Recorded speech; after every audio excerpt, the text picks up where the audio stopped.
तो आज हम बात करने वाले हैं 20वीं सदी की सबसे जरूरी और सच कहूं तो सबसे मुश्किल कविताओं में से एक के बारे में, टी.एस. एलियट की द वेस्टलैंड।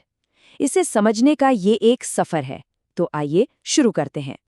कविता शुरू होती है और शुरू होते ही चौंका देती है। क्या लाइन है? अप्रैल सबसे क्रूर महीना है। सोचिए जरा, बसंत के महीने अप्रैल को भला कोई क्रूर कैसे कह सकता है? ये किसी अच्छी चीज का संकेत तो बिल्कुल नहीं लगता। अब देखिए, ये लाइन सिर्फ मौसम के बारे में नहीं है। नहीं, ये तो एक तरह की बगावत है। सदियों पहले अंग्रेजी के बड़े कवि चौसर ने कहा था कि अप्रैल नई जिंदगी लाता है। लेकिन इलियट, जो पहले विश्व युद्ध के बाद की टूटी फूटी दुनिया में लिख रहे हैं, उनके लिए बसंत कोई खुशी नहीं बल्कि दर्द लाता है।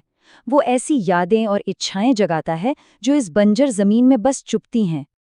इस मुश्किल सफर को आसान बनाने के लिए हमने इसे 5 हिस्सों में बांट दिया है। हम शुरू करेंगे सबसे क्रूर महीने से, फिर देखेंगे टूटी हुई छवियों का ढेर, घूमेंगे अवास्तविक शहर में, जानेंगे कि टाइरेसियस क्या देखता है, और आखिर में सुनेंगे कि मेघ ने क्या कहा। तो चलिए इस बंजर जमीन में पहला कदम रखते हैं। देखते हैं कि इस वेस्टलैंड के लक्षण आखिर हैं क्या। मतलब यहाँ की दुनिया में आध्यात्मिक सूखापन और इंसानी रिश्तों की नाकामी कैसे दिखती है। कविता हमें एक ऐसी दुनिया में ले जाती है जहाँ कोई किसी से जुड़ ही नहीं पा रहा। एक अमीर महिला अपने बचपन की खाली खाली यादें सुना रही है। जहाँ हायसिंथ गार्डन में प्यार होना चाहिए था, वहाँ बस खामोशी है, एक नाकाम रिश्ता। और जो बोल रहा है वो तो खुद को न जिंदा महसूस करता है न मुर्दा। ये एक ऐसी दुनिया है जहाँ जड़ें भी पथरीली जमीन में अपनी पकड़ खोज रही है। तो सवाल ये उठता है कि इस बिखरी हुई, टूटी हुई दुनिया को कोई कविता में दिखाए तो कैसे दिखाए। इसके लिए एलियट एक बिल्कुल नया, एक क्रांतिकारी तरीका अपनाते हैं। टूटी हुई छवियों का ढेर, ये लाइन ये समझिए कि इस पूरी कविता की चाबी है। इसका मतलब सिर्फ तबाही नहीं है, इसका मतलब ये भी है कि आज का इंसान इतिहास और संस्कृति को एक कहानी की तरह नहीं बल्कि बस टूटे फूटे टुकड़ों की तरह देखता है। जैसे पुराने खंडहरों पे नए शहर बनते हैं, वैसे ही एलियट की कविता भी पुराने कल्चर के टुकड़ों से बनी है। देखिए एलियट कैसे अलग अलग टुकड़े एक साथ फेंकते हैं, एक कोलाज की तरह। पहला टुकड़ा ये आता है शेक्सपियर के नाटक द टेम्पेस्ट से, जो पानी में डूबकर हुई एक मौत के बारे में है। एक पल हम शेक्सपियर के साथ हैं और अगले ही पल हम दांते के इन्फर्नो यानी नरक की भीड़ भरी गलियों में पहुंच जाते हैं। ये असल में लंदन की सड़कों पर चलती भीड़ है, जो जिंदा लाशों के एक जुलूस जैसी लगती है। और फिर अचानक एक झटके में वो हमें एक बच्चों की राइम पर ले आते हैं। सोचिए, एक तरफ शेक्सपियर और दांते जैसे बड़े लेखक और दूसरी तरफ London bridges falling down. High culture, low culture, सब कुछ एक साथ मिला दिया गया है। इतिहास अब एक सीधी लाइन नहीं बल्कि एक ढेर है। और फिर आती है ये लाइन जो इन सारे टुकड़ों को एक साथ बांध देती है। एलियट जैसे कह रहे हो, हाँ दुनिया एक खंडहर है और मेरे पास एक कलाकार के तौर पर बस यही टूटे फूटे टुकड़े हैं जिनसे मैं कुछ नया बनाने या शायद खुद को बचाने की कोशिश कर रहा हूँ। तो इन टुकड़ों से जो दुनिया बनती है वो असल में दिखती कैसी है? चलिए अब कविता के दिल में उतरते हैं, आधुनिक लंदन के एक डरावने अवास्तविक नज़ारे में। एलियट लंदन को कहते हैं अवास्तविक शहर, मतलब एक ऐसी जगह जो हकीकत कम और कोई बुरा सपना ज्यादा लगती है। और ये सिर्फ लंदन की कहानी नहीं है, ये हर उस मॉडर्न शहर की कहानी है जहां भीड़ तो बहुत है पर हर कोई अकेला है। और इस शहर में रिश्ते बिल्कुल खाली, कोई एहसास नहीं। एक सीन में एक अमीर कपल है जिनके बीच बस तनाव और खामोशी है, कोई बात ही नहीं। दूसरे सीन में एक टाइपिस्ट लड़की और एक क्लर्क का रिश्ता है जो इतना मशीनी और बेजान है कि लड़के के जाने के बाद लड़की को दुख नहीं बल्कि राहत होती है। यहाँ प्यार मर चुका है।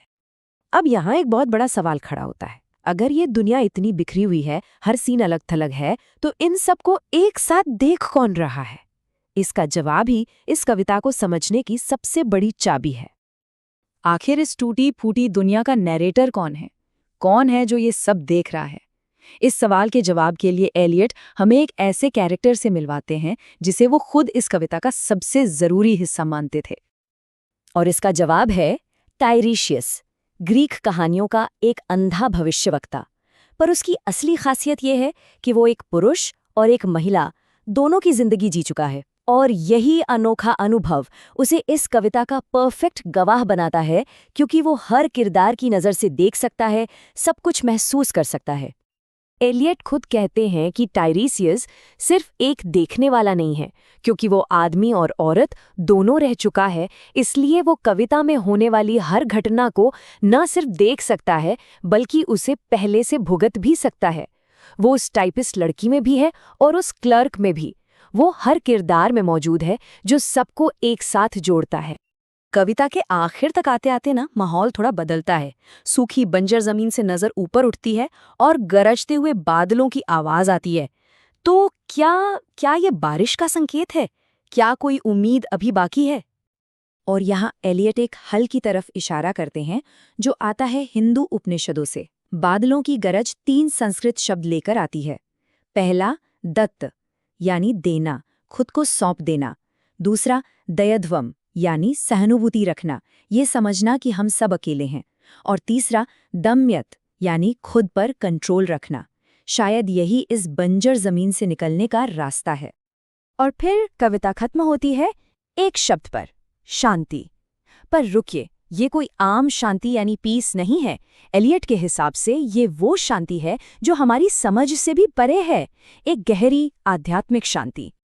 कविता इन शब्दों की 3 बार दोहराव के साथ खत्म होती है, जैसे कोई प्रार्थना हो या कोई मंत्र। लेकिन, और यही सबसे जरूरी बात है, एलियट हमें कोई पका पकाया जवाब नहीं देते। क्या ये सच में एक समाधान है, एक सच्ची शांति मिल गई है, या ये इन खंडरों के बीच बस एक पल की खामोशी है और इसके बाद सब कुछ फिर से वैसा ही हो जाएगा? कविता हमें इसी सवाल के साथ छोड़ जाती है, सोचने के लिए।